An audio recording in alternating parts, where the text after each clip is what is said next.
இதுல குறிப்பா நான் இன்று எதை பற்றி பேச போகிறேன் அப்படின்னு சொன்னா, 6வது வசனத்துடைய முதல் பகுதி. அதுல என்ன வருதுன்னா, என் ஜீவனுள்ள நாளெல்லாம் நன்மையும் கிருபையும் என்னை தொடரும். Okay, goodness and mercy will follow me all the days of my life. நம்முடைய விசுவாச வாழ்க்கையிலே நாம் சில இலக்குகளை வைத்திருக்கிறோம். சில காரியங்களை விசுவாசத்தில் நாம் அணுகுகிறோம். விசுவாசத்திலே செயல்படுத்த வேண்டும் என்று நினைக்கிறோம். அதை நாம் விரும்புகிறோம். அதற்காக ஜெபிக்கிறோம். அதை அறிக்கை செய்கிறோம். இல்லாதது இருக்கிறது போல அழைக்க நாம் முயற்சி எடுக்கிறோம். நம்ம ஆண்டோட போய் ஜெபத்துல போறோம். அதுக்கப்புறம் அதுக்கான தொடர்ந்து அவருடைய வார்த்தையை பெற்றுக் கொள்கிறோம். அதை அறிக்கை செய்கிறோம். இப்படியெல்லாம் நாம் போயிட்டு இருக்கும்போது பாத்தீங்கன்னா, சில நேரங்களிலே இந்த ஜேர்னியில சில ஷார்ட் கமிங்ஸ் வருகிறது. ஷார்ட் கமிங்ஸ் என்ன? சில குறைபாடுகள். ஒரு சில எக்ஸாம்பிள் சொல்றேன். ஒரு நேரம் என்ன நடக்குது அப்படின்னா, நன்றாக போயிட்டு இருக்கோம், சில காரியங்களை ஜெபிக்கிறது பண்றோம். அப்ப திடீர்னு சில வேலைகள் வருது, சில சூழ்நிலைகள் மாறுகிறது. இல்ல நீங்க திடீர்னு எங்கேயோ ஒரு பயணித்து போக வேண்டியது இருக்குது. இல்ல வாழ்க்கையில ஏதோ ஒரு புதிய பிரச்சனையோ ஏதோ ஒண்ணு வருது, ஒரு புதிய அனுபவம் வருது, ஏதோ ஒண்ணு நடக்குது. இப்படி நடக்கும்போது என்ன நடக்குதுன்னா, கவனம் நம்மளால அது மாதிரி வச்சு திரும்ப அது கொஞ்சம் ஒரு மாதிரி ஏதோ ஒரு கொஞ்சம் ஹைட் ஆல்டிடியூட் குறைஞ்ச மாதிரி இருக்கு. பிளேன் வந்து மேல சருன்னு கீழே இருக்கு, அந்த மாதிரி வந்து மாதிரி இருக்கு. இல்லைன்னா அந்த டர்புலன்ஸ் தான் உங்களுக்கு அந்த பம்ப்ஸ் மாதிரி வரும், பிளேன் வந்து அப்படியே ஆடும், அது மாதிரி ஆகிற மாதிரி இருக்கு. இல்ல ஒரு குண்டு குழிமா இருக்க ரோட்ல திடீர் போற மாதிரி ஆயிருக்கு. நல்லா ரோடு இருந்துச்சு, திடீர்னு என்னங்க இப்படி குண்டு குழிமா வண்டி சாஞ்சு போகுது, ஒரு ஸ்டெடியா இல்லையே, நம்ம நினைச்ச அந்த ஒரு வேகம், நினைச்ச ஒரு அந்த போயிட்டு இருந்த அந்த ஸ்பீடு குறைஞ்சிச்சு அப்படின்னு சொல்லி ஒரு சில டிஸ்ட்ராக்ஷன்ஸ் வரலாம்.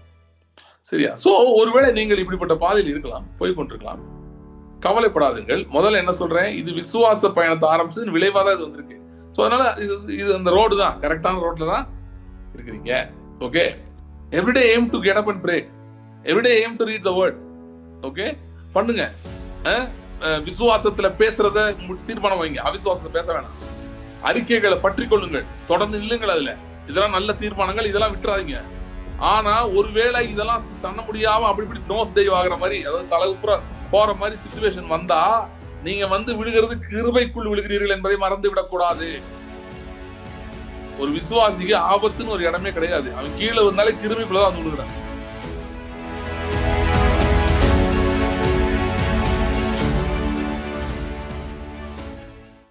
Thank you, Heavenly Father. We thank you, Lord. Hallelujah. Hallelujah. Hallelujah. ஸ்தோத்திரம், ஸ்தோத்திரம், ஸ்தோத்திரம், ஸ்தோத்திரம். ஆண்டவரே, உம்முடைய கிருபைக்காய் நாங்கள் நன்றி செலுத்துகிறோம்.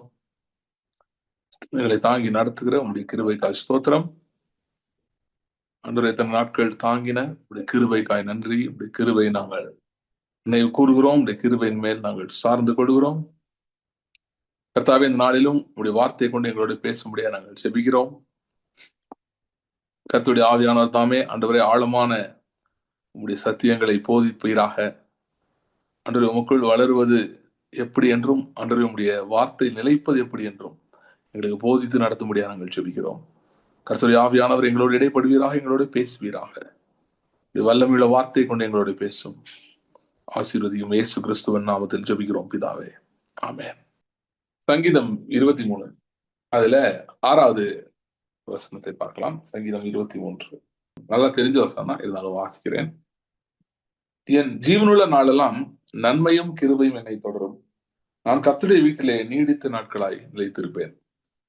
என் ஜீவனுள்ள நாளெல்லாம் நன்மையும் கிருபையும் என்னை தொடரும். நான் கர்த்தருடைய வீட்டிலே நீடித்த நாட்களாய் நிலைத்திருப்பேன். கர்த்தர் என் மெய்ப்பராய் இருக்கிறார் அப்படின்ற அந்த தலைப்புல நம்ம தொடர்ந்து பார்த்து கொண்டு வருகிறோம். அவருடைய மெய்ச்சலை பற்றி, அவர் எப்படி நம்ம மெய்த்து நடத்துகிறார் அப்படின்னு சொல்லி இப்ப அதனுடைய பல ஆஸ்பெக்ட்ஸ் பார்த்துட்டு இருக்கோம். யோவான் 10ஆம் அதிகாரத்துல இருந்து சில வசனங்கள் வாசித்தோம். அப்புறம் இன்னும் வேறு சில பகுதிகள்ல இருந்து கொஞ்சம் வாசிச்சோம். இன்றைக்கு சங்கீதம் 23 இருந்து இந்த கடைசி வசனம், 6வது வசனம். Goodness and mercy will follow me all the days of my life. And I will dwell in the house of the Lord forever. ஜீவனுள்ள நாளெல்லாம் நன்மையும் கிருபையும் என்னை தொடரும். நான் கர்த்தருடைய வீட்டிலே நீடித்த நாட்களாய் நிலைத்திருப்பேன். சோ இந்த வசனம் வந்து நமக்கு எல்லாரும் தெரிஞ்ச வசனம். சங்கீத விருது மோஸ்ட்லி ஆண்டவருக்குள்ள வந்தவங்க, ரட்சிக்கப்பட்டவங்க எல்லாருக்குமே இது ரொம்ப தெரிஞ்சிருக்கும். நிறைய பேர் என்ன நினைப்பாங்கன்னா, இந்த நன்மையும் கிருபையும் என்னை தொடரும் அப்படின்னு சொல்லும்போது, ஜீவனோட நாளெல்லாம் நான் கர்த்தருடைய வீட்டில் நிலைத்திருப்பேன்றது வந்து நிறைய பேர் வந்து இந்த ஃபார்மேட்ல வர்றதுனால இது வந்து பரலோகத்தை பத்தி பேசுது அப்படின்னு சொல்லி நினைப்பாங்க. ஆனால் கர்த்தருடைய வீட்டில் நிலைத்திருப்பேன் அப்படின்னு சொல்றது வந்து மோசே கர்த்தருடைய வீட்டில் எங்கும் உண்மையுள்ளவன் அப்படின்னு போட்டிருக்கு. அதுக்காக பரலோகத்தில் உண்மையுள்ளவன் அர்த்தமா? அப்படி இல்ல. கர்த்தருடைய வீடு அப்படின்னா புதிய ஏற்பாட்டுல சொல்லியிருக்கு, நாமே அவருடைய வீடா இருக்கிறோம். we are his dwelling place, we are his tabernacle அப்படின்னு புதிய ஏற்பாட்டுல வருது. சோ கர்த்தருடைய வீடுனாலே அது வந்து ஏதோ பரலோகத்தை பத்தி சொல்லுது, இல்லைன்னா பரலோகத்துக்கு போன பிறகு இருக்கிற வாழ்க்கையை பத்தி சொல்லுது அப்படின்னு எடுத்துக்கணும்னு அவசியம் கிடையாது. அப்படி சொல்லல. நான் கர்த்தருடைய வீட்டில் இருப்பேன் அப்படின்னா நம்ம ஒன்னும் உலகத்துல இருக்கலாம், இல்ல கர்த்தருடைய வீட்டுல இருக்கலாம். ஓகே, கர்த்தருடைய பிரசன்னத்தில், கர்த்தர் இருக்கிற இடத்தில் நாம் இருக்கலாம். நாம் ரட்சிக்கப்பட்டிருக்கிறோம், ஆண்டவரை ஏற்றுக்கொண்டிருக்கிறோம், கிறிஸ்துவை ஏற்றுக்கொண்டிருக்கிறோம். ஆகவே நம்ம வந்து கர்த்தருடைய வீட்டில் இருக்கிறவர்கள். சோ தாவீது அந்த அனுபவத்தை பற்றி தான் பேசுகிறான். நான் கர்த்தருடைய வீட்டில் நீடித்த நாட்களாக நிலைத்திருப்பேன் அப்படின்னு பேசுறான். இன்னொன்னு பாத்தீங்கன்னா எல்லா வருஷம் இது பரலோகத்தை பத்தி தான் பேசுது, பரலோகத்தை பத்தி தான் பேசுதுன்னு சொல்றது வந்து எந்த பாயிண்ட்டுமே கிடையாது. அப்படி சொல்லிட்டு இருந்தா அப்புறம் எதுக்கு அதுக்கு அதை வச்சு நம்ம என்ன பண்ண போறோம்? இன்னைக்கு சும்மா பரலோகத்திற்குன்னு தெரிஞ்சுக்கிறதுக்காக இருக்குமா? சோ அப்படி இல்லை. பைபிள்ல இருக்கிற எல்லா காரியங்களையும் விசுவாசத்தினாலே எடுத்துக்கொள்ளக்கூடியவைகள். கடந்த காலத்துல இருந்ததும் சரி, எதிர்காலத்துல இருக்கிறதும் சரி, விசுவாசத்தினாலே எடுத்துக்கொள்ள முடியும். அப்படி ஒருவேளை இது எதிர்காலத்துக்கு அப்படின்னு நான் நினைக்கல. ஒருவேளை எதிர்காலத்துக்குன்னு இருக்கிறத கூட விசுவாசத்தில் எடுக்க முடியும். ஏனோக்கு மரணத்தை காணாதபடி எடுத்துக்கொள்ளப்பட்டான். அது இப்ப பாசிபிளா? பாசிபிள் கிடையாது. ஆனா எப்படி எடுத்துக்கொள்ளப்பட்டான்? விசுவாசத்தினாலே ஏனோக்கு மரணத்தை காணாதபடி எடுத்துக்கொள்ளப்பட்டான் வருது. ஓகே, சோ இது மாதிரி நிறைய காரியங்கள் இருக்கு. அந்த கிரேக்க ஸ்திரீ வந்து ஆண்டவர்கிட்ட வந்து கானானிய ஸ்திரீ வந்து மகளோட சுகத்துக்காக பேசுறான். இன்னும் புறஜாதியாருக்கு சுகம்ன்றதுலாம் அது இனிமேல் ரட்சிப்புக்கு அப்புறம் தான். அதாவது சுவிசேஷம் வரணும். அது எப்ப அவர் சிலுவைக்கு போய் மரித்து உயிர் தெழுந்து எல்லாம் முடிச்ச பிறகுதான் வரணும். ஆனா அதுக்கப்புறம் நடக்கிறது தான். அப்படி நடக்கிறதே வந்து அப்ப அந்தமா வாங்கிருச்சு. எப்படி வாங்குச்சுன்னா விசுவாசத்தினாலே பெற்றுக்கொண்டாள். ஏன்னா கடைசி சொல்லிட்டார் ஆண்டவர், அவளை பார்த்து உன் விசுவாசம் பெரியது அப்படின்னு சொல்லிட்டார். சோ அப்படி இருக்கிறதுனால இப்படி நம்ம யோசிக்க தேவையில்லைன்னு நான் சொல்றேன். ஓகே, சோ கர்த்தருடைய வீட்டில் நீடித்த நாட்கள் நிலைத்திருப்பேனாலே அந்த அர்த்தம் இல்ல.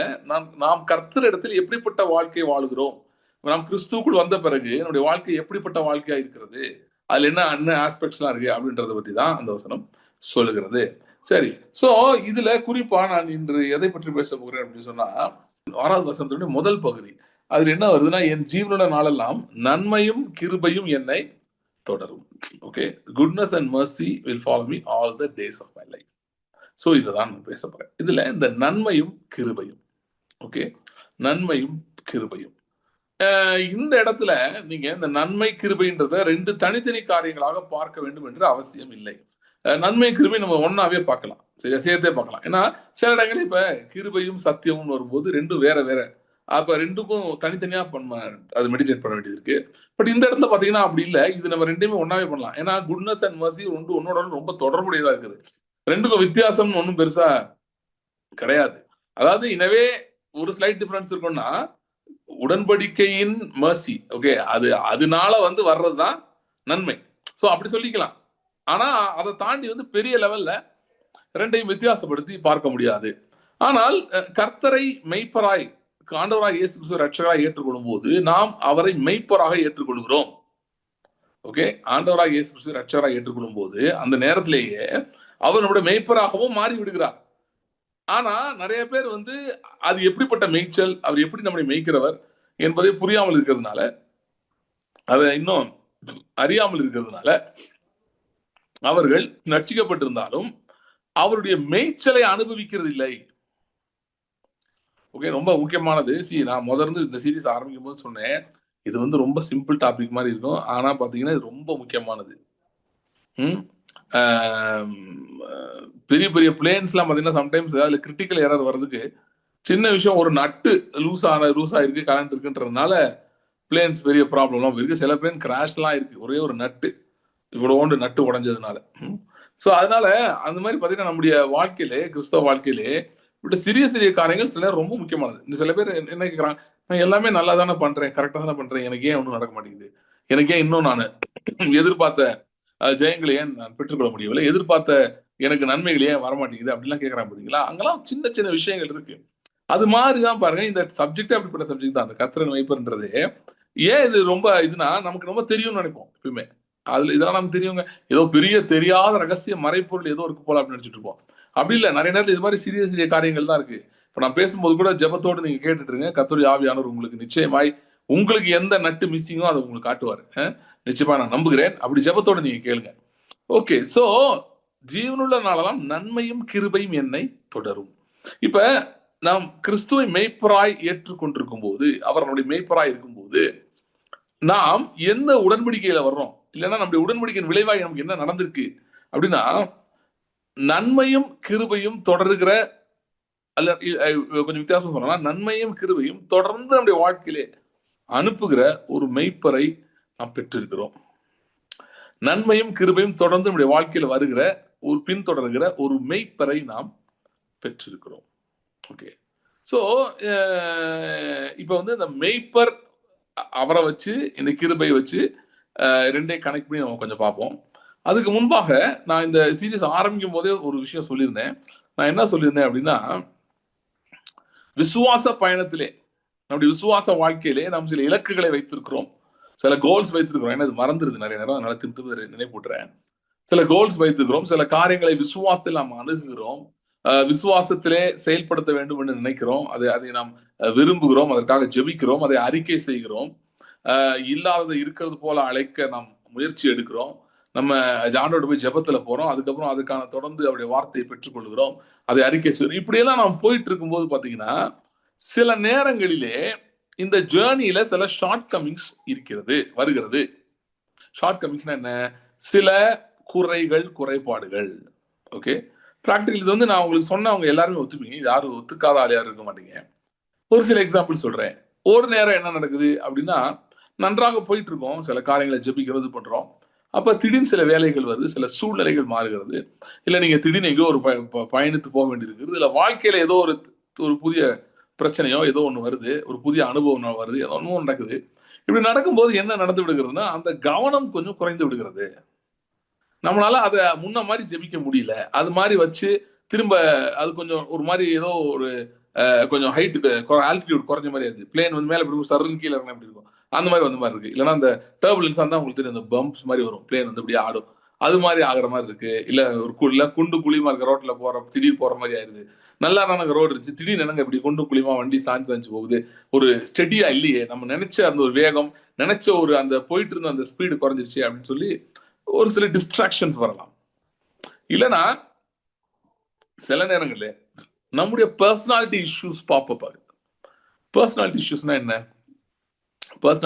என்ன அப்படின்னா, நமக்கு சில பேர் சொல்லலாம், எனக்கு கன்சிஸ்டன்சியே கிடையாது, என்னால ஒரு விஷயத்த ஒரு அளவுக்கு மேல கன்சிஸ்டண்டா பண்ண முடியல. இதுக்கு வந்து ஏதோ ஒன்று விசேஷமா வெளியிருந்து நடக்கணும்னே தேவையில்லை, நீங்களாவே டிஸ்ட்ராக்ட் ஆயிடுறீங்க. ஏதோ சேஞ்ச் ஆச்சுன்னா இல்லை நல்லா தான் இருந்துச்சு, ஆனால் நீங்க வந்து டிஸ்ட்ராக்ட் ஆயிட்டீங்க, அந்த மாதிரி இருக்கலாம்.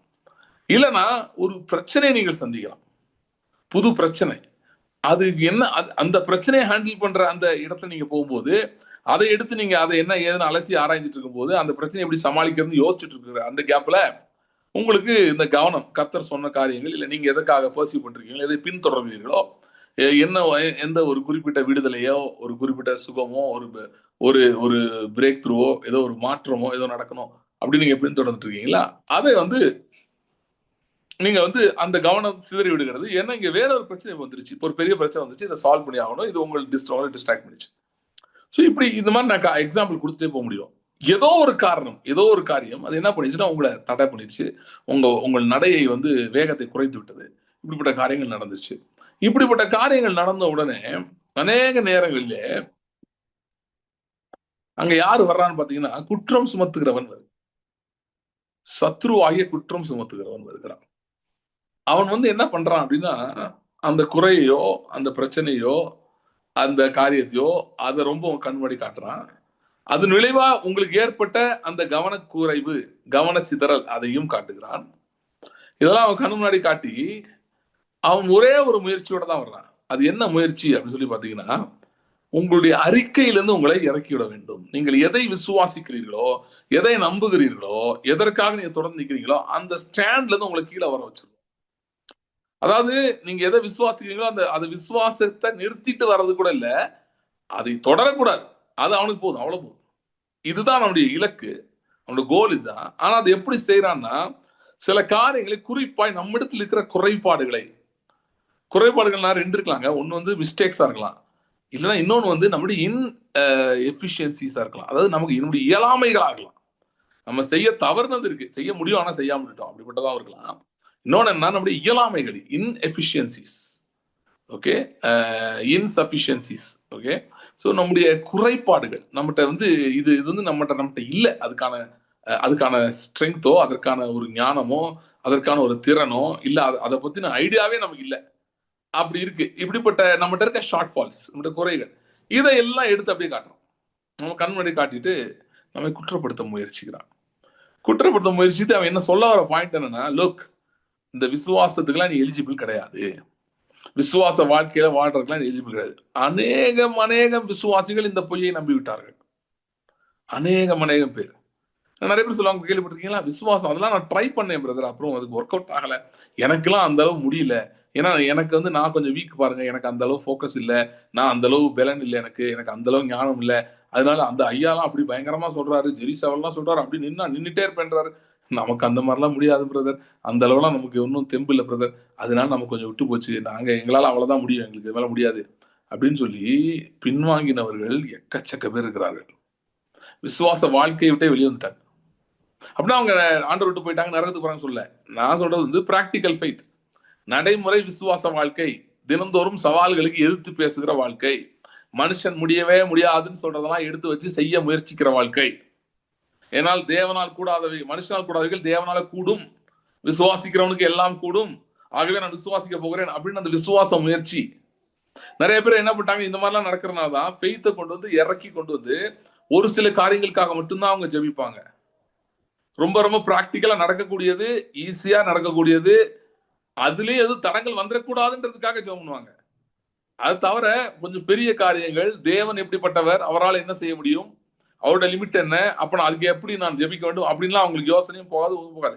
ப்ராப்ளம் என்ன, அவங்களுக்கு ஆண்டவர் மேல பிரச்சனை இல்லை. அவங்க என்ன சொல்லுவாங்கன்னா, பிரதர் நான் அதுல இல்ல, நான் அந்த லீக்ல இல்ல பிரதர். சாட்சிலாம் சொல்றாங்க, எத்தனையோ காரியங்கள் அக்காம்ப்ளிஷ் பண்ணிருக்காங்க, ஏதோ செஞ்சிருக்காங்க, அந்த இடத்துல நான் இல்லை, அவங்கள மாதிரி என்னால பண்ண முடியல. இது வந்து நல்லா தெரிஞ்சுக்கோங்க. இப்படி யாரு சொன்னாலும், எந்த ஒரு விசுவாசி இப்படி சொன்னாலும் இது ஒரு பொய். ஏன் இது பொய்னா, இது அவங்களே உணர்ந்த மாதிரி அவங்க நினைக்கலாம். They may feel that they only concluded this. இதுக்கு அந்த கன்க்ளூஷன் அவங்க தான் வந்தாங்க அப்படின்னு அவங்க நினைக்கலாம். ஆனால் அவங்க வரல. சத்ருவானவன் அவங்கள அந்த இடத்துக்கு வர வச்சிருக்கிறான். எப்படி வர வச்சிருக்கிறான், அவன் வந்து லாஜிக் அண்ட் ரீசனிங்க சூப்பரா பிசாசு யூஸ் பண்ணுவான், அழகா யூஸ் பண்ணுவான். எப்படி யூஸ் பண்ணுவான், உங்களுக்கு வந்து அவனோட கேம் ஆரம்பத்துலேயே அதுதான். என்னன்னா, உங்க கண்ணுக்கு சில காரியங்களை காட்டுவான், சில காரியங்களை காட்ட மாட்டான். உங்களோட குறைபாடுகளை காட்டுவான், உங்களுடைய மிஸ்டேக்ஸை காட்டுவான், உங்களுடைய இயலாமைகளை காட்டுவான். இதெல்லாம் காட்டிட்டு என்ன சொல்லுவான்னா, உனக்கு இதெல்லாம் இருக்கு, சில பேருக்கு இது வேற சொல்லுவான். நீ ஓகே தான்ப்பா, ஆனா உன் குடும்பம் உனக்கு ஒத்துழைக்காது.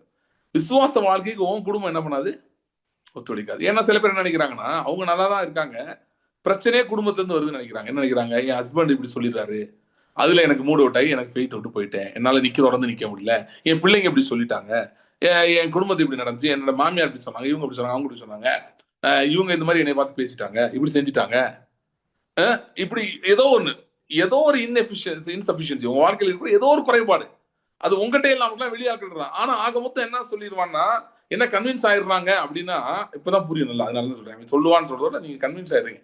எப்படி கன்வின்ஸ் ஆயிடுறீங்கன்னா, இந்த விசுவாச வாழ்க்கையில நமக்கு ஒத்து வராதுங்க. ஏன்னா பாருங்க, இவ்வளவு மிஸ்டேக்ஸ் இருக்குல்ல, நம்மகிட்ட இவ்வளவு குறை இருக்குல்ல, நம்ம எப்படி பண்ண முடியும்?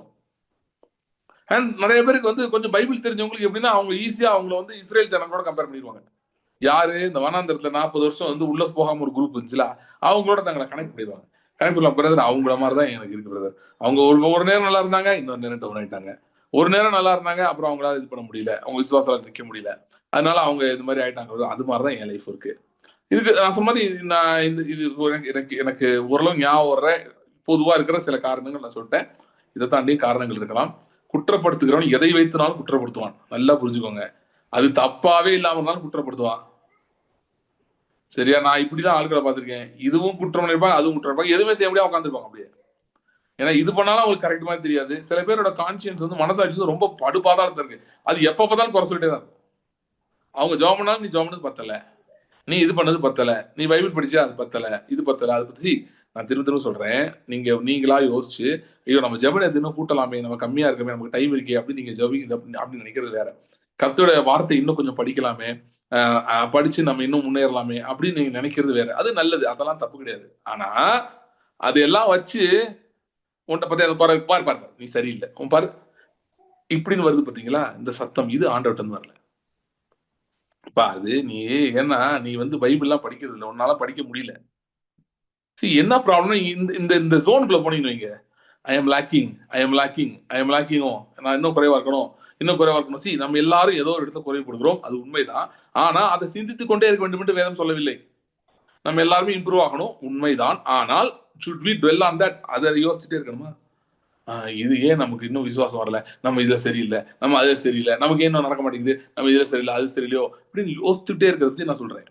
ஏன்னா இப்படி நீங்க யோசிச்சுட்டே இருந்தீங்கன்னா நீங்க இதை மட்டுமே பண்ணிட்டே இருப்பீங்க, வாழ்நாள்ல யோசிச்சுட்டே இருப்பீங்க. புரியுதா? ஃபுல்லா யோசிச்சுட்டே இருப்பீங்க. ஓ இது சரியில்லையா, அது சரியில்லையா, என்ன குறையா இருக்கும், இந்த குறையா இருக்குமா, அந்த குறையா இருக்குமா. ஏன்னா சொல்லி கொடுத்துட்டாங்க, அவங்களுக்கு அவன் சொல்லி கொடுத்துருக்கான். என்னிடத்தில் என்ன குறை இருக்குது என்று யோசிச்சு பாரு. நானும் இதை பத்தி பேசியிருக்கேன். என்ன பேசியிருக்கேன், ஆண்டவர்கிட்ட தப்பு இல்லை, நம்மகிட்ட தான் எங்கேயோ சரி பண்ண வேண்டியது இருக்குன்னு நான் நிறைய தடவை சொல்லியிருக்கேன். ஆனா அதை சிந்திச்சுக்கிட்டே இருக்கிற அந்த இது இருக்கு பாத்தீங்களா. ஓ நான் 3 நாள் ஜெபம் பண்ணேன், ஒரு இன்டர்வியூ போறீங்க ஒரு எக்ஸாம்பிளுக்கு, நல்லா ஜெபம் பண்றீங்க, எல்லாம் வர்ற மாதிரி இருக்கு, கைக்கூடி வர மாதிரி இருக்கு. லாஸ்ட் மினிட்ல பார்த்தா அவன் இன்டர்வியூல வேணாம்னு சொல்லிட்டான். இல்ல சரின்னு சொன்ன பிறகு வேற ஏதோ பிரச்சனை வந்துருச்சு, என்னமோ சம்திங் ஆகி வேலை வரல. உடனே வந்து நம்ம என்ன மிஸ் பண்ணிருப்போம், இது மிஸ் பண்ணோமா, அது மிஸ் பண்ணோமா, இப்படி ஆயிடுச்சா அப்படி ஆயிடுச்சா அப்படின்னு அதாவது ஒரு ஜஸ்ட் லைக் தான் இப்படி யோசிக்கிறதே தப்பு நான் சொல்ல வரல. ஆனா அதையே யோசிச்சு அதுலயே உள்ள போய் அப்ப என்ன தப்பு இருக்கும், என்ன தப்பு, இதா இருக்குமா அதா இருக்குமா, இப்படி செஞ்சுட்டோமா அப்படி செஞ்சிட்டோம் அப்படின்னு அதையே டுவெல் பண்ணி அதை ஒரு ஹேபிட்டாவே மாத்தி விடுறாங்க. என்ன ஹேபிட், மணிக்கணக்கா டுவெல் பண்றது இதையே உட்காந்து. ஏன்னா இதுல டுவெல் பண்ணா கடைசியில என்ன முடிவு வரும்னா, என்னன்னு கண்டுபிடிக்கலையோ அது ரெண்டாவது, எந்த இடத்துக்கு போவீங்க தெரியுமா, விசுவாச வாழ்க்கை நமக்கு செட் ஆகாதுன்னு இடத்துக்கு போயிருவீங்க. ஓகே, சோ இப்படிப்பட்ட இடத்துக்கு எல்லாருமே போறோம் ஏதோ ஒரு நேரத்துல. ஏன்னா நம்ம எல்லாரும் வளருகிறோம் இல்லையா, இப்பதான் கிறிஸ்துவுக்குள்ள இருந்து வளர்ந்துட்டு இருக்கோம். அதனால நீங்க நினைக்கலாம் இவர் இல்ல அவருக்கெல்லாம் இப்படி வரதில்லை, இவருக்கெல்லாம் இப்படி வரதில்லை, இவர் பிரசவம் பண்றாருல இவருக்கெல்லாம் இந்த மாதிரி வரதில்லை போடணும் இல்ல, எல்லாருக்கும் இந்த மாதிரி வரும். என்னன்னா சில பேர் ஓவர பீரியட் ஆஃப் டைம் இது புரிஞ்சுக்கிறாங்க, ஓகே இந்த மாதிரிலாம் வரும், இதை தாண்டி தான் நம்ம போகணும்னு புரிஞ்சுக்கிறாங்க. ஆனா நிறைய பேர் வந்து இந்த ஆரம்ப கட்டத்துல இதை பார்த்து பயந்துடுறாங்க, சோதனைகளை பார்த்து பயந்துடுறாங்க. பயந்து போயிட்டு என்ன முடிவு வந்துடுறாங்கன்னா, நமக்கு இதெல்லாம் ஒர்க் ஆகாது போல, விசுவாச வாழ்க்கைலாம் ஒர்க் ஆகாது போல அப்படின்னு வந்துடுறாங்க. ஸோ இப்படிப்பட்ட சூழ்நிலைகள் எல்லாரும் வரக்கூடும். ஏதோ ஒரு பாயிண்ட்ல நீங்க விசுவாச ஜேர்னி ஆரம்பிச்சிருந்தீங்கன்னா இந்த இடத்துக்கு வராம நீங்க போக முடியாது. தாண்டி எல்லாருமே சொல்ல முடியும், இந்த இடத்துக்கு வந்துதாங்க போனேன்னு சொல்ல முடியும். இந்த பாயிண்ட் இருக்கும். ஸோ ஃபர்ஸ்ட் குட் நியூஸ், உங்களுக்கு நற்செய்தி முதல்ல என்ன சொல்றேன்னா, ஒருவேளை இப்படி உங்களுக்கு இந்த மாதிரி அட்டாக்ஸ் எல்லாம் வருது, நீங்க இது அட்டாக்னு நிறைய பேர் தெரியாது, இப்ப சொல்றேன் கேட்டுக்கோங்க, இது அட்டாக் தான். ஸோ இது ஒரு அட்டாக் ஆஃப் உங்க நம்பிக்கை குலைக்கிற ஒரு ஒரு அட்டம்ப்ட். இப்ப எப்படின்னா, ஒரு பிளேனுக்கு வந்து ஆக்சுவலா வானத்துல பறக்கிறதுக்கு டயர் தேவையில்லை, ஆனால் கிரவுண்ட்ல டேக் ஆஃப் ஆகிறதுக்கு டயர் வேணும். ஏன்னா அது வேகமா சுத்தி டயர் சுத்தி ஸ்பீடா போய் தான் அது டேக் ஆஃப் ஆகும். அது மாதிரிதான் வானத்தை பறக்கிறதுக்கு தேவைப்படுறது மற்ற காரியங்கள் இருக்கு, அந்த விங்ஸ் இருக்கு, என்ஜின் இருக்கு. இதுதான் வந்து விசுவாசம், இந்த செட்டு வானத்துல பறக்கிறதுக்கு. ஆனா கீழே இருந்து டேக் ஆஃப் ஆகுது பாத்தீங்களா, அதுக்கு அந்த வீல்ஸ் தேவைப்படுது பாத்தீங்களா, அதுதான் வந்து நம்பிக்கை. நம்பிக்கையை உடைப்பான். நிறைய பேருக்கு என்னன்னா விசுவாசம் இருக்கு, ஆனா விசுவாசம் டேக் ஆஃப் ஆகலை, ஏன்னா நம்பிக்கை உடைத்து விட்டான். என்ன நம்பிக்கை உடைச்சிட்டான், உங்க விசுவாசம் நிறைவேறும் நம்பிக்கையை உடைச்சிட்டான். ஏன் எப்படி உடைச்சான்னா, உங்களை கன்வின்ஸ் பண்ணிட்டான் உங்ககிட்ட பெரிய ஏதோ எரர்ஸ் இருக்கு, இல்ல நீங்க பிறந்ததுல இருந்தே தப்பு இருக்கு, இல்ல நீங்க கல்யாணம் பண்ணி போன இடத்துல தப்பு இருக்கு, இல்ல உங்க பிள்ளைங்க வச்சு தப்பு இருக்கு, நீங்க இருக்கிற வீட்டுல எங்கேயோ தப்பு இருக்கு. என்ன தப்புனா, அந்த தப்பு நிமித்தமாக நீங்கள் உங்கள் விசுவாச வாழ்க்கையை தொடர முடியாது. somehow you become ineligible or insufficient to have a faith life. உங்களுக்கு விசுவாச வாழ்க்கைன்னு இருக்க முடியும் என்கிற நம்பிக்கையை உடைத்து விடுகிறான். அப்படி இருக்கிறவங்க ஜபங்கள் வந்து பவர்ஃபுல்லா இருக்காது. அவங்க என்ன, அவங்களுக்கு எதிர்பார்ப்பே பெருசா இல்ல, என்னவோ சரி ஆண்டவரே ஏதோ நடந்தா நல்லது, அந்த மாதிரி தான் ஜெபம் பண்ண முடியுமே தவிர, எலியா சொன்ன மாதிரி நான் சொல்றேன் மழையே பெய்யாதெல்லாம் என்ன முடியாது, சொல்ல முடியாது. ஏன்னா அவங்களுக்குள்ள உறுதியே இருக்காது. நமக்கு நம்ம சொன்னா எப்படி நடக்கும்.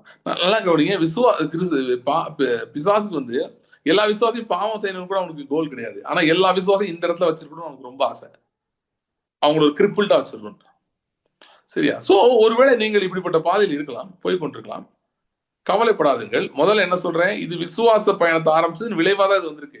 ஸோ அதனால இது அந்த ரோடு தான், கரெக்டான ரோட்ல தான் இருக்கிறீங்க. ஓகே, சரி, இந்த சோதனை வந்ததுனாலே நீங்க தப்பா இல்லை, இப்படிப்பட்ட எண்ணங்களோ நீங்க உங்க விசுவாச வாழ்க்கையை கேள்விக்குறியா இருக்கிறதே தவறு கிடையாது. இதைதான் வேதம் சோதனைகள் வராமல் வராமல் இருப்பது கூடாத காரியம் என்று சொல்லுகிறது. ஏன்னா நம்ம ஒரு வளர்ச்சியின் பாதையில வருகிறோம். நம்ம எல்லாருக்கும் ஒண்ணுமே தெரியல, நம்ம இப்பதான் லேர்ன் பண்றோம், அப்படியே கொஞ்சம் கொஞ்சம் வளர ஆரம்பிக்கிறோம். ஆகவே இப்படிப்பட்ட இடத்துக்கு வருவது இயல்பு, வர வாய்ப்பு இருக்கிறது. ஓகே, அப்ப இப்படி இருக்கிறதுனாலே சோர்ந்து போக வேண்டாம். அதுதான் முதல் நற்செய்தி. ரெண்டாவது நற்செய்தி என்னன்னா, நான் அன்னைக்கு சொன்ன மாதிரி போன மீட்டிங் சொன்ன நினைக்கிறேன், விசுவாச வாழ்க்கைக்கு உங்களை அர்ப்பணித்திருக்கிறீர்களா அப்படின்னா தெரிஞ்சுக்கோங்க. உங்களோடு இருந்து உங்களை மேய்த்து உங்கள் விசுவாசத்தை வளர்த்து அதை ஜெயத்து கொண்டு போவதற்கு நீங்க என்றைக்கு விசுவாச வாழ்க்கைக்குன்னு தீர்மானம் எடுத்தீங்களோ அன்னைக்கே உங்களோடு இருக்க உங்கள் மேய்ப்பர் தீர்மானம் எடுத்து விட்டார். அவரை நீங்கள் அறியாமல் இருக்கலாம்.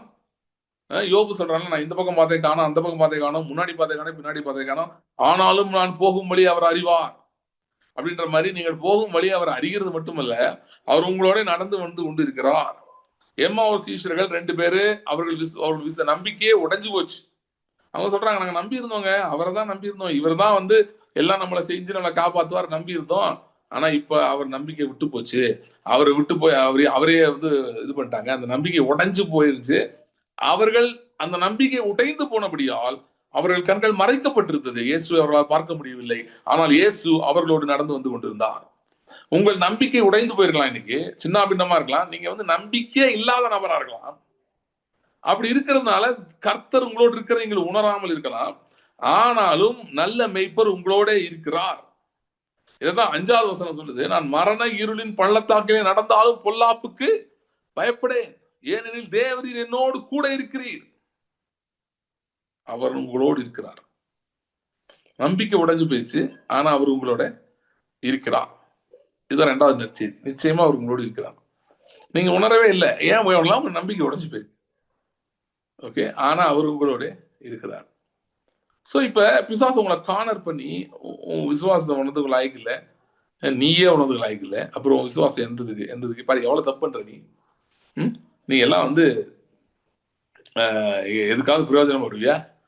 ஒரு விஷயத்தை எடுத்தா ஒழுங்கு அவனால பண்ண முடியுதா?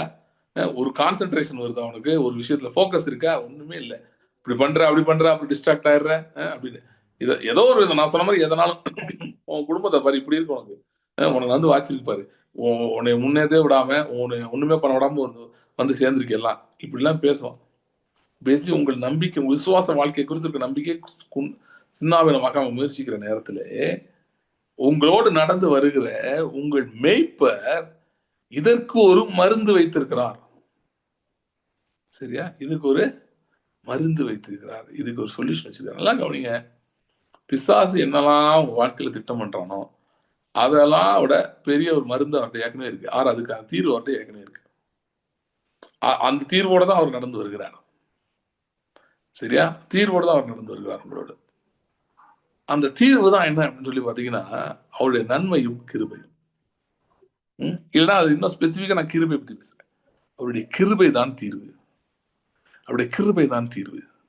பரிசுத்த ஆவியானவருடைய ஊழியத்தை பற்றி வேதம் சொல்லுகிறது. அப்ப சகல சத்தியத்துக்குள்ள உங்களை நடத்துவார், அப்புறம் நினைப்பூட்டுவார். நீங்கள் ஏற்கனவே கேள்விப்பட்டதை மறுபடியும் என்ன பண்ணுவாரு? நினைப்பூட்டுவார். அதுதான் இன்னைக்கு நான் செய்து கொண்டிருக்கிறேன். இந்த செய்தி மூலமா கர்த்தருடைய ஆவியானவருடைய உதவியோடு என்னன்னா, உங்களுக்கு ஆண்டவர் நேரத்தில் என்ன நினைப்பூட்ட விரும்புகிறார், உங்களுடைய நல்ல மெய்ப்பர் என்ன நினைப்பூட்ட விரும்புகிறார் அப்படின்னா, நீ வாழ்வது தேவனுடைய கிருபையில் வாழ்கிறாய் என்பதை நினைப்பூட்டுகிறார். நியாயப்பிரமாணம் மோசையின் மூலமாய் வந்தது, கிருபையும் சத்தியமும் யார் மூலமா வந்தது? இயேசு கிறிஸ்து மூலமாய் வந்தது. நியாயப்பிரமாணம் மோசையின் மூலமாய் கொடுக்கப்பட்டது, கிருபையும் சத்தியம் இயேசு கிறிஸ்து மூலமாய் வந்தது. அப்ப நமக்கு என்ன நினைப்பூட்டுறார் அப்படின்னா, நமக்கு குறைகள் இருக்கலாம், நமக்கு குறைகள் இல்லாம இல்ல, எல்லாம் இருக்கு. ஏன்னா நம்ம பர்சனாலிட்டி இன்னும் பெர்ஃபெக்ஷனுக்குள்ள வரல. கிறிஸ்துவை போலவே நம்முடைய மனதும் நம்முடைய சரீரமும் 100க்கு 100 இன்னும் வரல. அது இன்னும் சில பேர் ஸ்ட்ரகிள் பண்ணிருக்கலாம். ஆனால் நம்ம அந்த ஜேர்னில, அந்த பிரயாணத்துல இருக்கிறோம். என்ன பிரயாணத்துல இருக்கிறோம்? நம்முடைய மனம் புதிதாகிறதுனாலே மறுரூபமாகிற பிரயாணத்தை நாம் இருக்கிறோம், நாம் போய் கொண்டிருக்கிறோம். ஆகவே நம்முடைய குறைகள் இருக்கலாம். அந்த குறைகள் இருக்கிறதுனாலதான் நமக்கு தேவன் தம்முடைய கிருபையை வைத்திருக்கிறார். பவுலுக்கு இப்படி ஒரு பிரச்சனை இருந்துச்சு. அவர் சொல்றாரு, என்ன பிரச்சனை தெரியல, ஏதோ ஒரு பிரச்சனை. ஓகே, அவர் வந்து சொல்றாரு, இது எனக்கு குற்ற சாத்தானுடைய தூதனா இருக்குது, என்னை போட்டு கொட்டி இது பண்ணுது, என்னை போட்டு நோண்டுது அப்படின்றாரு. என்ன இது, அவர் ஜெபம் என்னன்னா, ஆண்டவர் இந்த இதை மட்டும் இல்லைன்னா நான் இன்னும் கொஞ்சம் நல்லா இருப்பேன் அப்படின்னு சொல்லி. அது கர்த்தர் பதில் சொன்ன பதில் என்ன, என் கிருபை உனக்கு போதும், உன் பலவீனத்தில் என் பலன் பூரணமாய் விளங்கும் என்றார். சோ நன்மையும் கிருபையும் ஏன் தொடருது? நன்மை தொடர்றது ஓகே, எனக்கு புரியுது. நன்மை வந்து நல்ல காரியங்கள், தேவனுடைய உதவிகள், ஒத்தாசைகள் அதெல்லாம் தொடருது ஓகே. ஆனா கிருபை ஏன் தொடருதுன்னா, பிசாசு உங்களை வந்து அப்படியே ஒண்ணும் இல்லாம ஆக்கி அவன் வந்து சொல்லி நீ நீ அவ்வளவுதான், நீ ஒன்னத்துக்குள்ள ஆயிக்கல, ஏன்னா பாரு இவ்வளவு தப்பு பண்ணிட்ட, இவ்வளவு மிஸ்டேக்ஸ் இருக்கு. அதாவது உங்க செல்ஃப் ஃபோக்கஸ், உங்களுடைய பர்சனாலிட்டியில இருக்கிற, உங்கள் ஆத்மாவில் இருக்கிற, உங்கள் ஆழ்த்தத்துவத்தில் இருக்கிற உங்க குறைகள், உங்களுடைய உங்களோட ஃபெயிலியர்ஸ், இல்ல நான் சொன்ன உங்க குடும்பத்தில் இந்த மாதிரி பலவிதமான குறைகளை காட்டும் போது கர்த்தர் அந்த இடத்திலே சத்ருவை பார்த்து சொல்லுகிறார், நான் இவனுக்கு கிருபை அளித்திருக்கிறேன், given him grace, கிருபை கொடுத்திருக்கிறேன் என்று கர்த்தர் சொல்லுகிறார். அதாவது என்னன்னா, அந்த குறைபாடு, அப்புறம் அதை பத்தி யோசிச்சு அதனுடைய விளைவு இதெல்லாம் இருக்கு பாத்தீங்களா. நான் இந்த மாதிரி எனக்கு இந்த குறைபாடு இருக்கு, நான் இதுல மிஸ் ஆகுறேன், அப்படி ஆகுறனால இதெல்லாம் எனக்கு லாஸ் ஆயிருது. இன்னொரு எக்ஸாம்பிள் சொல்ல பாருங்க. இப்ப நீங்க சொல்றீங்களா, உங்களால வந்து தொடர்ந்து ஜெபிக்க முடியல, நீங்க ஜெபிக்கல, விட்டுட்டீங்க. நீங்க வந்து கொஞ்ச நாள் ஒரு நாள் ஜெபம் பண்றீங்க, ஒரு நாள் ஜெபம் பண்ண முடியல, ஒரு நாள் பைபிள் படிக்கிறீங்க, ஒரு நாள் பைபிள் படிக்க முடியல, இந்த மாதிரிலாம் ஆகுது. இப்படிலாம் ஆகுதுன்னா இந்த மாதிரி நடுவில் விட்டுறீங்க. அப்ப ஐயோ இதனால என்ன நடக்குமோ, இப்படி நான் விட்டுட்டேனே, நான் தொடர்ச்சியா பண்ண முடியலையே, நான் தொடர்ந்து இந்த விசுவாசத்துல நிக்க முடியலையே, இப்படிலாம் நீங்க யோசிக்கும் போது கர்த்தர் என்ன சொல்றாருன்னா, அதை யோசிக்காத. ஏன்னா அது கவர்டு. ஏற்கனவே இந்த மாதிரி நீ மிஸ்டேக் பண்ணுவேன்லாம் தெரியும், அதெல்லாம் கவர்டு. அதுதான் கிருபை. அந்த கவரிங்க்கு பேர் தான் கிருபை. அதை நான் கவர் பண்ணி வச்சிருக்கிறேன், கவலைப்படாத.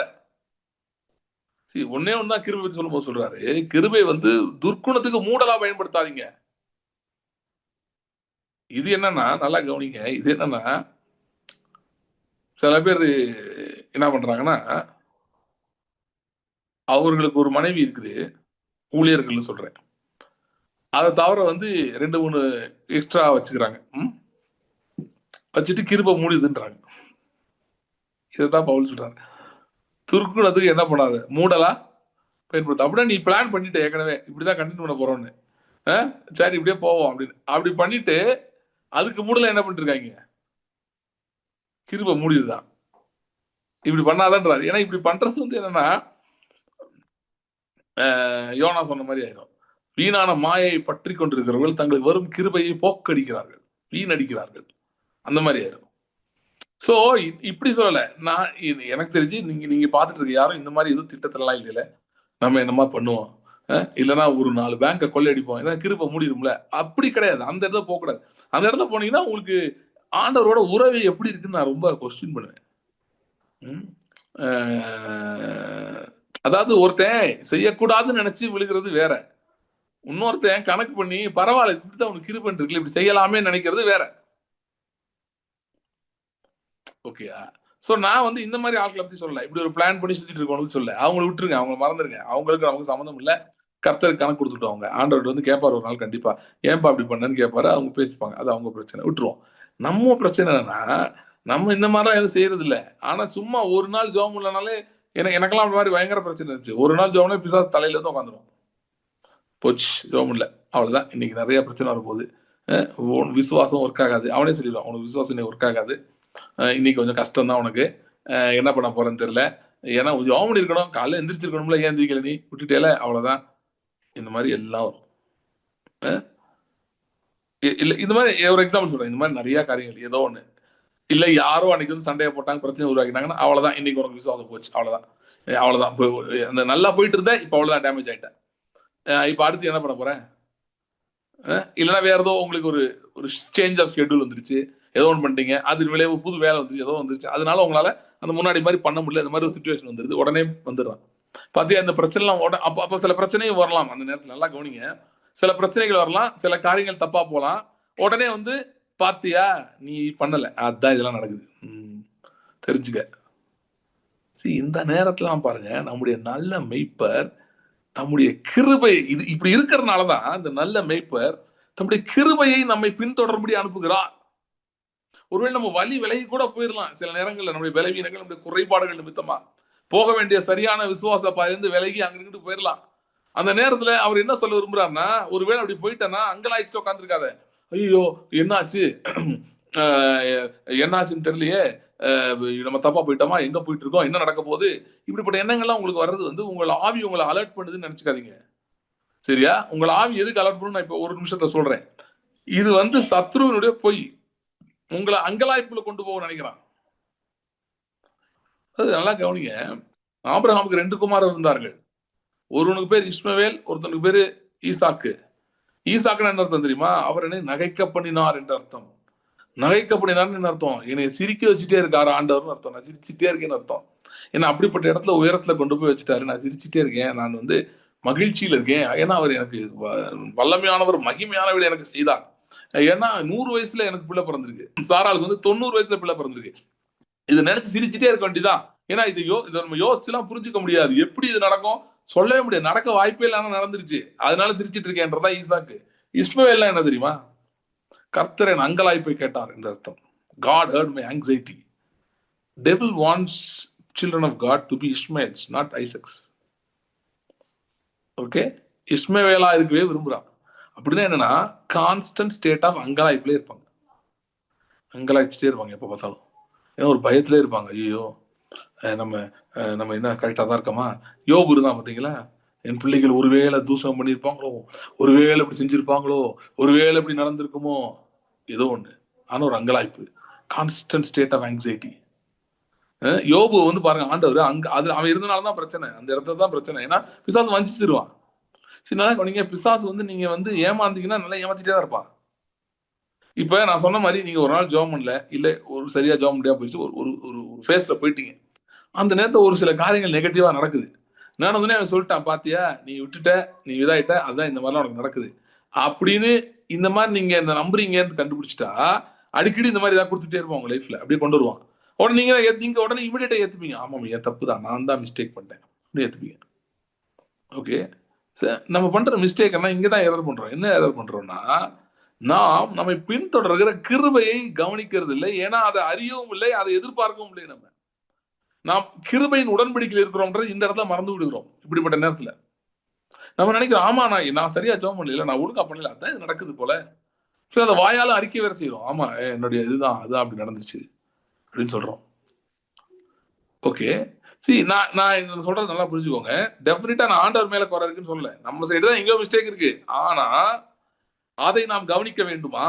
அதை தான் எடுத்து மண்டையில வச்சுட்டு இருக்கணுமா? அப்படின்னா இல்ல. அந்த நேரத்துல தான் சத்ரு உங்களை அப்படி ஒரு நெருக்கிற நேரத்துல ஏதோ தீமையா நடக்குது, பிரச்சனை நடக்குது, அதுக்கு உங்க மேல திருப்பி விட்டான். எப்படியோ நீங்க நினைச்சிட்டு இருக்கீங்க, ஐயோ என் சூழ்நிலையில இப்படி. அதாவது என்னன்னா, இதுல 2 இருக்கு. ஒண்ணு வந்து உங்க தப்பா இருக்கலாம், அதை காட்டலாம். இல்லைன்னா உன் சூழ்நிலையின் ஒரு பரிதாபத்தை காட்டி யூ ஆர் a victim சொல்லுவான். நீ ஜெபம் தான் நினைச்ச, இப்படி செய்யணும்னு நினைச்ச, ஆனா உன் குடும்பம் ஜெபம் விட்டுச்சா? பாத்தியா உன்னை என்ன பண்ணி விட்டாங்க? இல்ல இந்த சூழ்நிலை உன்னை இப்படி விட்டுச்சா? உன் வேலை உன்னை விட்டுச்சா? இது விட்டுச்சா? அது உன்னால பண்ண முடியல. ஆக மொத்தம் நீ ஒரு சூழ்நிலைகளின் கைதி. You are a victim of your circumstances. அதனால ஒன்னால எல்லாம் மேற்கொள்ள முடியாது. நீ எலியா மாதிரிலாம் மாறவே முடியாது, ஜென்மத்துக்கும் மாற முடியாது அப்படின்றான். அந்த பிரச்சனை நீ அனுபவிச்சுதான் ஆகணும். அதனால இப்படி இருக்க, இப்படிதான் உன் வாழ்க்கை, அக்செப்ட் யுவர் லைஃப் சொல்லுவான். அந்த நேரத்துல தான் நீங்கள் சொல்ல வேண்டும், என் ஜீவனோட நாள் நன்மையும் கிருபையும் என்னை தொடர்கிறது, நான் தேவனுடைய கிருபையின் கீழ் இருக்கிறேன்னு அப்ப சொல்லணும். அந்த நேரத்தை சொல்லணும். பிசாசே நான் இந்த மாதிரிலாம் ஆகும்னு ஆண்டவருக்கு தெரியும். தெரிஞ்சுதான் அவர் தம்முடைய கிருபை என்னை பின்தொடரும்படி அனுப்புகிறார். அவருடைய கிருபை என்னை பின்தொடர்ந்து வந்து கொண்டே இருக்கிறது. ஏன் கிருபை வந்துட்டே இருக்கு? ஏன்னா எல்லா குறைகளையும் எல்லா குறைபாடுகளையும் நிவர்த்தி செய்யும்படி கிருபை வந்து கொண்டே இருக்கிறது. கிருபை வந்து கொண்டே இருக்கிறது, பின்னாடி வந்து கொண்டே இருக்கிறது. அவர் நம்முடைய பாஸ்டர் சாம் இந்த லைன் சொல்வாரு, அவருடைய யெகோவா ஈரே, அவர் நம்முடைய எல் ஷடாய், அவர் நமக்கு போதுமானதிலும் மிகவும் அதிகமானவர். ஓகே, இந்த லைன் ரொம்ப நாள் பிடிக்கும், நான் அடிக்கடி சொல்லுவேன். அவர் நம்முடைய எல் ஷடாய், யெகோவா ஈரே, அவர் நம்முடைய எல் ஷடாய் அப்படின்னா என்னன்னா, போதுமானதிலும் மிகவும் அதிகமானவர். அது எல்லா ஆஸ்பெக்டும் இருக்கு, இன்க்ளூடிங் அவர் சோ கால்ட் ஃபிளாஸ், அவர் சோ கால்ட் இன்காம்பிட்டன்சிஸ், அவர் சோ கால்ட் இன்எஃபிஷியன்சிஸ். அதாவது நம்முடைய குறைகள், நம்மகிட்ட குறைபாடுகள் அப்படின்னா நம்ம லேக் ஆகிறோம். சில இதுல நம்ம அங்க அதுல இல்ல, நமக்கு அதுக்கான திறமையோ அதுக்கான ஞானமோ இல்ல, அதுக்கான ஏதும் இல்ல, அதற்கான நபர்கள் இல்ல, அதற்கான சூழ்நிலை இல்ல, இப்படி ஏதோ மிஸ்ஸிங்கா இருக்கு. இந்த எல்லா மிஸ்ஸிங்கையும் சரி பண்ணக்கூடிய போதுமானதிலும் மிகவும் அதிகமானவர் நம்மோடு இருக்கிறார். அவர் அந்த போதுமானதிலும் மிகவும் அதிகமானவர் சொல்றோம்ல, இது ஒரே வார்த்தை சொன்னா இதுதான் கிருபை. கிருபைக்கு இன்னொரு டெஃபினிஷன், நிறைய டெஃபினிஷன் இருக்கு, இது ஒரு டெஃபினிஷன். என்னது? He is the sufficiency of all sufficiencies. He is the sufficiency of all sufficiencies. எது இல்லையோ, எது லேக் ஆகுதோ, இப்போ ஒரு ஆசீர்வாதம் வேணும், அதற்கான உங்களுக்கு சில பாஸ்டர் இருக்கு, சில ஃபெய்த் இருக்கு, ஸ்டெப்ஸ் இருக்கு, அதெல்லாம் உங்களால செய்ய முடியல அப்படின்றப்ப போதுமானதுல மிகவும் அதிகமானவர் அவர். சரி, நல்லா கவனிங்க. நான் இந்த பேசுற மெசேஜோட கான்டெக்ட் நல்லா புரிஞ்சுக்கோங்க. என்ன சில பேர் என்ன சொல்லிடுறாங்கன்னா, இந்த ஆங்கிள் பேசிட்டு இது மட்டும் தான் போதும்னு முடிச்சிடறாங்க. அப்படி இல்லை. I am talking about your low points. Low point வருதுல, நீங்க there is ஹை பாயிண்ட் இருக்கு. ஹை பாயிண்ட்னா என்ன? தேவன், அதாவது ஆளுகைக்கு ரெண்டு, கிருபை ஆகியவின் பரிபூர்ணம், நீதி ஆகியவின் பரிபூர்ணம், இது ரெண்டையும் பெறுகிறவர்கள் ஜீவனிடம் வந்து ஆளுவார்கள் என்று அதிக நிச்சயமாவே. அதாவது நீங்க ஹை பாயிண்ட்ல இருக்கும்போது நீதி ஆகியவின் பரிபூர்ணத்துல செயல்பட்டு இருப்பீங்க. நீங்க நல்லா ஜாப் பண்ண முடியுது, உங்களுக்கு டைம் இருக்குது, நீங்க அதாவது நான் என்ன சொல்ல வரலன்னா, நான் சொல்ற தப்பா புரிஞ்சுக்காதீங்க. இதை எடுத்துட்டு போய் தூக்கிடக்கூடாதுன்றேன். இதை எடுத்து ஓ கிருபை வருதா எப்படினாலும் ஓகே அப்ப நல்லா தூங்கிடுவோம். ஜபம் எது காலேஜ் தான் ஜாப் பண்ணணும், அதெல்லாம் நிறுத்திடுவோம். எதுக்கு தேவை? அதான் தேவையில்லையே, அதான் கிருபை இருக்கேன், இதை எடுத்து இது ஒரு தப்பு அப்படி போயிடக்கூடாது. நான் அதுக்காக சொல்ல வரல. நான் எதுக்காக சொல்றேன்னா, everyday aim to get up and pray, everyday aim to read the word. Okay, பண்ணுங்க. விசுவாசத்துல பேசுறத தீர்மானம் வைங்க, அவிசுவாசத்தை பேச வேணாம். அறிக்கைகளை பற்றி கொள்ளுங்கள், தொடர்ந்து நில்லுங்கள் அதுல. இதெல்லாம் நல்ல தீர்மானங்கள், இதெல்லாம் விட்டுறாதீங்க. ஆனா ஒருவேளை இதெல்லாம் பண்ண முடியாம அப்படி இப்படி நோஸ் டைவ் ஆகிற மாதிரி, அதாவது தலைப்புற போற மாதிரி சிச்சுவேஷன் வந்தா, நீங்க வந்து விழுகிறது கிருபைக்குள் விழுகிறீர்கள் என்பதை மறந்து விடக்கூடாது. ஒரு விசுவாசிக்கு ஆபத்துன்னு ஒரு இடமே கிடையாது. அவன் கீழே வந்தாலே கிருபைக்குள்ளதான் வந்து விழுகிறான். வேலைக்கு ட்ரை பண்ணிருக்கீங்க, வேலையே கிடைக்கல, ரொம்ப கஷ்டமா இருக்கு, உலகத்தாருக்கு அப்படி இருந்தா அவ்வளவுதான், கதை முடிஞ்சிச்சு. உங்களுக்கு இல்ல, கிருபைக்குள்ளதான் விழுந்திருக்கீங்க. கிருபை நின்று விழுகல, கிருபைக்குள்ளதான் விழுந்திருக்கீங்க. You come down, you just fall into this grace, and once you recollect yourself, you jump back into righteousness. கிருபையில கிருபைக்குள்ள விழுந்துக்கிறீங்க, அவருடைய தோளிலே வந்து விழுந்திருக்கிறீங்க. அதாவது என்ன ஆகுதுன்னா, நம் பலவான்களா இருக்கும்போது, விசுவாசத்துல ஸ்ட்ராங்கா இருக்கும்போது, நல்ல கர்த்தருடைய வார்த்தையை தியானிச்சு அதுல ரொம்ப ஸ்ட்ராங் ஆகி நம்ம அப்படியே நடந்துட்டு இருக்கும்போது நாம் குமாரர்களாய் செயல்படுகிறோம். ஒருவேளை சில நம்முடைய குறைபாடுகள், நம்முடைய இருக்க மாம்சத்தில் இருக்க பலவீனங்கள், அதெல்லாம் நம்மள ஓவர்டேக் பண்ணி கொஞ்சம் கவுத்தி விட்டுருச்சு, நம்ம ஏதோ இல்லைன்னா சூழ்நிலைகள், நான் சொன்ன பிரச்சனைகள், இதெல்லாம் நம்மளை கவுத்தி விட்டுருச்சுன்னா, நீங்க அந்த குமாரன்றது வந்து குறைஞ்சு குழந்தையா வர்றீங்க. ஆனா அவர் மேலதான் வந்து விழுறீங்க, நல்ல மேய்ப்பர் மேலதான் வந்து விழுறீங்க. ஆடு இருந்தது, காணா போச்சு. மேய்ப்பர் என்ன பண்ணாரு? நல்லா வேணும், நீங்களாம் ஒரு ஆடா, பன்றி மாதிரி இருக்கு அப்படின்னு சொன்னாரா? காணா போயிட்டா, நீயே அப்படியே என்கிட்ட தான் கிளம்பி அப்படின்னு சொன்னாரா? நோ, அவர் தேடி போய் தூக்கிட்டு வந்தார்.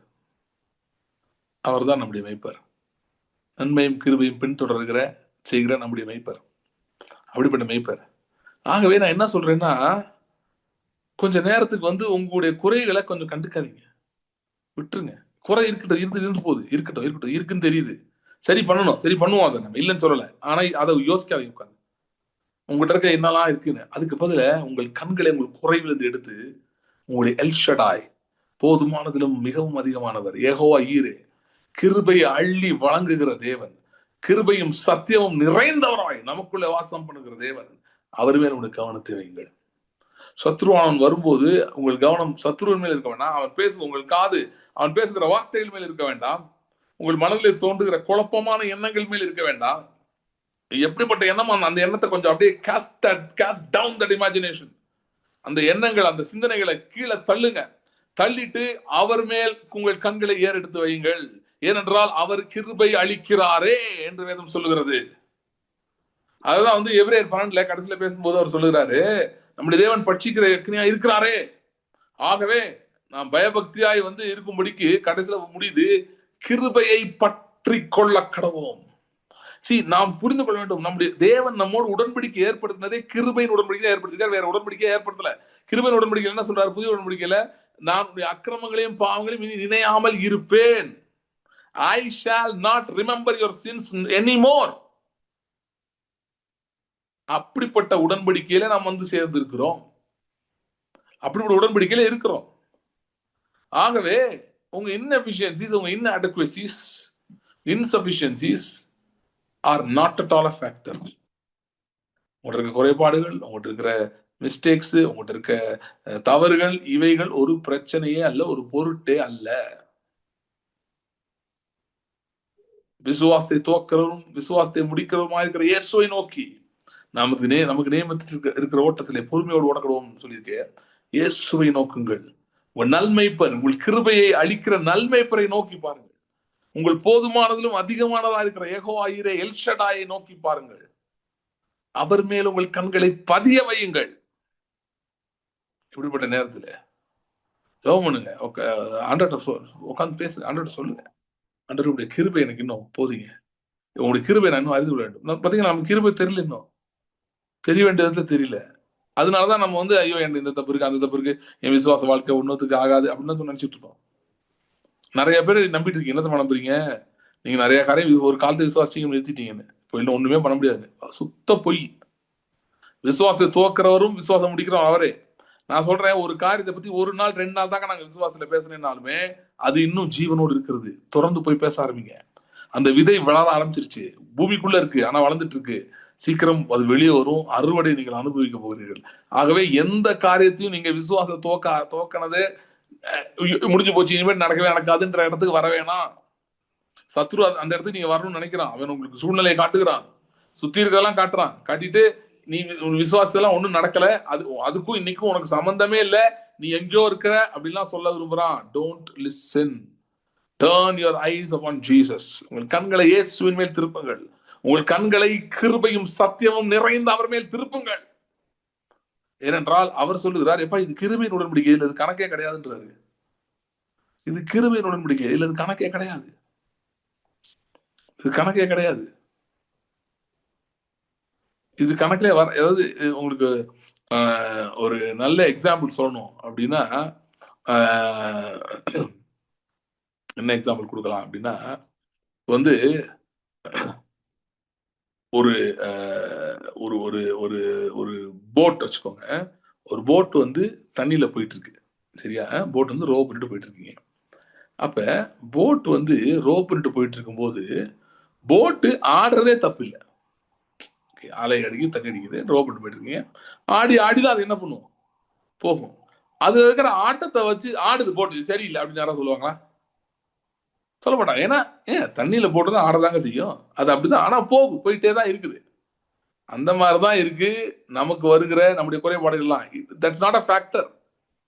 அண்ட் போட் ஒருத்தன் செய்யும் போது, மேனுஃபேக்சர் பண்ணும்போது, இந்த போட் இருக்குங்க பாத்துக்கோங்க, ஆடாத தண்ணியில மட்டும் தான் போகணும், லைட்டா ஆடினா போட்டு உடஞ்சு போயிரும், போட்டு முங்கிரும் அப்படின்னு எவனா சொன்னா அந்த போட்டை யாராவது வாங்குவாங்களா?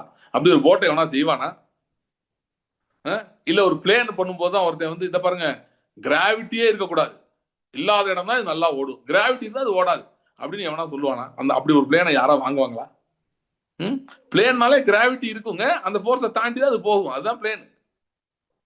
அதே மாதிரிதான் பாருங்க, உங்களுக்கு குறைபாடுகள்லாம் இருக்கணும் அவருக்கு நல்லா தெரியும். ஆனா இப்படிப்பட்ட உடன்படிக்கை தான் வேணும்னு அவர் பிளான் பண்ணி வச்சிருக்காரு. ஏன்னா அவர் வந்து ரொம்ப குறையே இல்லாத, அதாவது மாம்சீகத்துல, அதாவது ஆத்மாவிலையும் சரீரத்திலையும் எந்த பிரச்சனையும் இல்லாத ஆட்களை கொண்டு வந்து பிசாசை ஜெயிக்கணும்னு அவருக்கு அவசியம் கிடையாது. அவருடைய நோக்கமே என்னன்னா, இப்படிப்பட்ட குறை இருக்கிறவங்களை கொண்டு வந்து சத்ரு ஓட விரட்டணும் அவர் பிளான் பண்ணியிருக்காரு. ஏன்னா அவனை சொல்லணும்ல, பாரு இவ்வளவு குறை இருக்கணும் வச்சு அவனை அடிச்சிருக்கேன்னு. அப்போ உங்க குறையெல்லாம் அவருக்கு வந்து பெரிய பிரச்சனை அவருக்கு தெரியும் ஏற்கனவே. இவர் ஆண்டவர் உங்களோட குறையோட ரிப்போர்ட்டை அவங்ககிட்ட வந்து கேட்டுட்டுல, ஏன் விசுவாசம் ஒரு காலை கண்டுபிடிச்சு சொல்லு, 3 நாள் எடுத்து டைம் எடுத்துக்கோ கண்டுபிடி அப்படிலாம் சொல்லல. அவர் என்ன சொல்ற, ரொம்ப வருத்தத்தோட சொல்லிட்டு இருக்காரு, எப்ப அது ஓகே, இதெல்லாம் எனக்கு தெரியும், இதை பத்தி என்கிட்ட பேசாத, என்கிட்ட பேசணும்னு தேவையும் இல்ல, இதை பத்தி யோசிக்காத, என்னுடைய கிருபையை பார், நான் ஏற்கனவே இதுக்கு ஓவர் பேமெண்ட் கொடுத்தாச்சு, ரத்தத்தை நான் ஏற்கனவே சிந்தி முடிச்சிட்டேன், இதுக்காக அதோட பெரிய கிரயம் எதுவுமே இல்லை, நான் கொடுத்து முடிச்சிட்டேன், அதை பாரு. அதனால பாருங்க, சிலுவை தியானம் என்பது, ரத்தத்தின் தியானம் என்பது ரொம்ப முக்கியம். சில பேர் அவ்வளவுதான், அந்த ஈஸ்டர் முடிஞ்சிருச்சு, பிரியாணி சாப்பிட்டுருப்பாங்க, அதோட அவ்வளவுதான் சிலுவை தியானத்தை மூடி வச்சிருவாங்க, அடுத்த வருஷம் தான் எடுப்பாங்க. அப்படி இல்லை, சிலுவை தியானம் ரொம்ப முக்கியம். ஏன்னா சிலுவை வந்து அவர் நம்முடைய குறைகளை அவர் எப்படி எடுத்துக்கொண்டார் என்பதை காட்டுகிறது. பிளட் மெடிடேஷன் நான் சொல்லியிருக்கேன்ல, எத்தனை பண்ணிட்டு இருக்கீங்க நம்புறேன் எல்லாருமே. தொடர்ந்து பண்ணுங்க, அதெல்லாம் நிறுத்தவே கூடாது. ஸோ பிளட் மெடிடேஷன்ல ஏன் பண்றோம் அப்படின்னா, ஆபேல் ரத்தம் பேசுறதுல நன்மையானவர்களை பேசுகிறது. என்ன நன்மையை பேசுது? நம்மகிட்ட குறைபாடு, நம்ம எங்க மிஸ் பண்ணிருக்கோம் அப்படின்னு பேசிட்டு இல்லாம, கிருபை கிருபை கிருபை, நீ கிருபையின் கீழ் இருக்கிறாய், கிருபையும் சத்தியம் இயேசு கிறிஸ்து மூலமாய் வந்தது, நீ அவரிடம் வந்திருக்கிறாய், நீ புதிய உடன்படிக்கையில் இருக்கிறாய், ஆகவே கிருபை உனக்கு உனக்கு அருளப்பட்டிருக்கிறது, உன்னுடைய எல்லா குறைபாடுகளை எல்லாம் தாண்டி கிருபை அருளப்பட்டிருக்கிறது. குறைபாடுகள் ஒரு டேமேஜ் ஏற்படுத்துனா அந்த டேமேஜுக்கு அதிகமான நன்மையை கிருபை கொடுக்கக்கூடியதா இருக்கிறது. ஆகவே இப்போ ஒரே ஒரு தவறு இருக்கும்னா, குறைகளை பார்த்தே இருக்கதான் தவறு, அதை சிந்திச்சுட்டே இருக்கா, தியானிச்சுட்டே இருக்கதான் தவறு. குறை இருக்கு, ஆமா, கண்களை அதை விட்டு திருப்பு, கர்த்தருடைய கிருபையை நோக்கிப்பார், கர்த்தரை நோக்கிப்பார், அவருடைய கிருபையை நோக்கிப்பார். போதுமானதில் மிகவும் அதிகமானவர் ஏகோவாயிரே எல்ஷடாய், நீர் போதுமானதில் மிகவும் அதிகமானவர் என்கிற அந்த சத்தியம் உன் இருதயத்துக்குள்ளே இறங்கட்டும். அவருடைய கிருபை அப்படிப்பட்டது என்பது உன் இருதயத்துக்குள்ளே இறங்கட்டும். அதை நோக்கிப்பார்.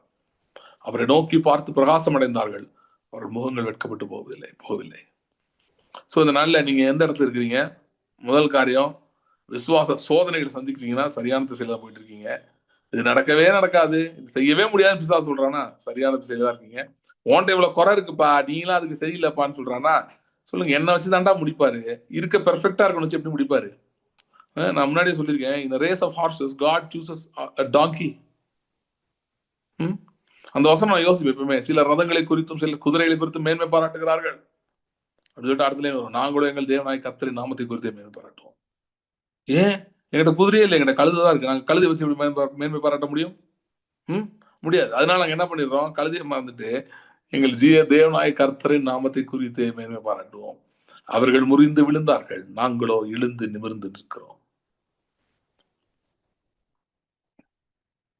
ரொம்ப நாளைக்கு முன்னாடி இந்த தாவீது கோலியாத் அந்த சம்பவத்தை, அதான் ஃபர்ஸ்ட் டைம் வந்து நான் பாஸ்டர் சாம் சலந்திரி அவங்க பேசி நான் கேட்டேன். ஃபர்ஸ்ட் டைம் அந்த இதை எக்ஸ்பிளைன் பண்ணி பேசிட்டு இருந்தாரு. அது நான் அந்த மாதிரி யாருமே சொல்லி கேட்டதில்லை. அவர் என்ன சொன்னாருன்னா, கோலியாத்துக்கு ஒரு வீக்னஸ் இருக்குன்னாரு. அது என்ன வீக்னஸ்னா, அவன் தன்னுடைய ஆர்மர், அவன் போட்டிருந்தான் அந்த சர்வாயுத ஒர்க் அவன் போட்டிருந்தான்ல, அப்புறம் அந்த பெரிய கேடகம் முன்னாடி ஒருத்தன் வச்சுட்டு ஒருத்தன் நடந்து போனான்.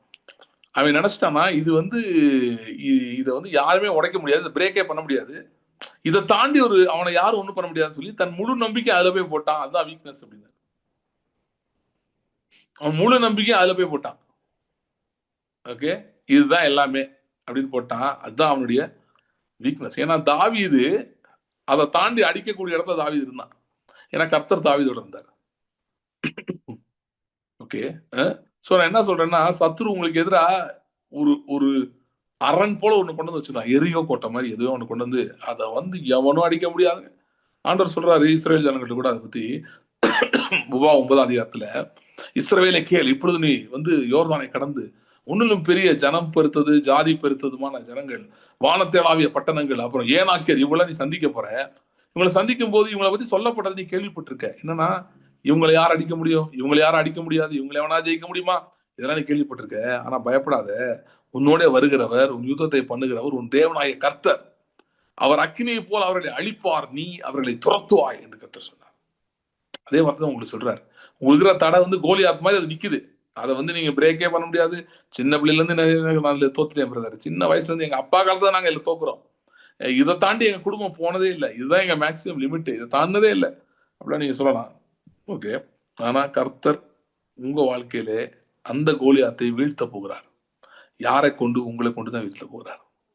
அதனாலதான் சொல்றாரு, நான் ஏற்கனவே எல்லாம் தெரிஞ்சிருச்சுப்பா, எனக்கு நான் வேணதான் இப்படி பெரிய பெரிய இடத்துக்கு உன்னை கூட்டு போறேன், ஜெயம் கொடுக்குறதா கூட்டு போறேன், அதனால நீ கவலைப்படாத, ஒன்னே ஒன்று பண்ணு, கிருபையை பார்க்கறத நிறுத்தாத பார்த்துக்கிட்டே இருக்கு, அதை சிந்தித்து கொண்டே இரு, அதை தியானித்து கொண்டே இரு, அதை தியானித்து கொண்டே இரு, ஆண்டவர்கிட்ட கேட்டுட்டே இரு அதை பத்தி. ஆண்டவரே உங்களுடைய கிருபை எனக்கு தாரும், உடைய கிருபை பற்றி வெளிப்பாடுகள் எனக்கு தாரும், உடைய கிருபை நான் புரிந்து கொள்ளட்டும், நான் எப்படிப்பட்ட உடன்படிக்கையில் இருக்கிறேன் என்பதை பார்க்க முடியும், என் கண்களை திறந்துடணும், என் குறைகள் அக்கிரமங்கள் மீதுலாம் நீ பார்க்கலாம் ஆண்டவர், அதெல்லாம் தாண்டி அதுக்கு பதிலாக அவங்களுடைய கிருபை எனக்கு கொடுத்து விட்டு அதை பார்க்க முடியும், எனக்கு ஒரு விஷயம். இந்த கிருபை உண்மை, நான் என்ன சொல்றேன்னா, உண்மையிலே அந்த கிருபை அறிந்தவன் புரிந்தவன் அவன் வந்து நான் சொன்ன மாதிரி அக்கிரமத்துக்கு மூடலாதான் பயன்படுத்த மாட்டான், உண்மையா கிருபை அறிந்தவன். ஏன்னா இந்த கிருபை அறிந்தவன் வந்து எல்ஷடாய், அவரோடு நெருங்கிய தொடர்பில் இருக்கிறவன். கிருபை அறிந்தவன் யார்? ஒரு பெஸ்ட் எக்ஸாம்பிள், ஒரு குழந்தை வந்து தன் தாய்கிட்ட போய் தாய்ப்பால் குடிச்சிட்டு இருக்கு, ரொம்ப சந்தோஷமா அது விரும்பி குடிச்சிட்டு இருக்கு அப்படின்னா, அந்த குழந்தைய அங்கிருந்து எடுக்க முடியுமா? யாராவது ஈஸியா எடுத்தா விடுமா? கத்தி எடுத்துறாது. ஏன்னா அதுக்கு it finds comfort, it finds provision, it finds safety எல்லாம் இருக்குங்க. தாயினுடைய அரவணைப்பிலே அது பால் குடிச்சிட்டு இருக்கும்போது அது தன் சந்தோஷத்தை உணர்கிறது, நிறைவை உணர்கிறது, பாதுகாப்பை உணர்கிறது, எல்லாம் உணருது. அங்கிருந்து அது போகுமா? இதுதான் உண்மையா கிருபை அறிஞ்சவன். இதுதான் இப்படிப்பட்டவன் தான் அவன். தேவனுடைய கிருபை அதை சுவைத்து கொண்டு ருசித்துக் கொண்டிருக்கிறான். வேகம் ஒரு வசனம் வாசிக்கிறேன். இதுதான் ரட்சிக்கப்பட்டவனே ஒரு விசுவாசி இருக்க வேண்டியது. மேபி இதை நான் அடுத்த வாரம் இதை பத்தி நான் பேசுறேன் அடுத்த மீட்டிங்ல.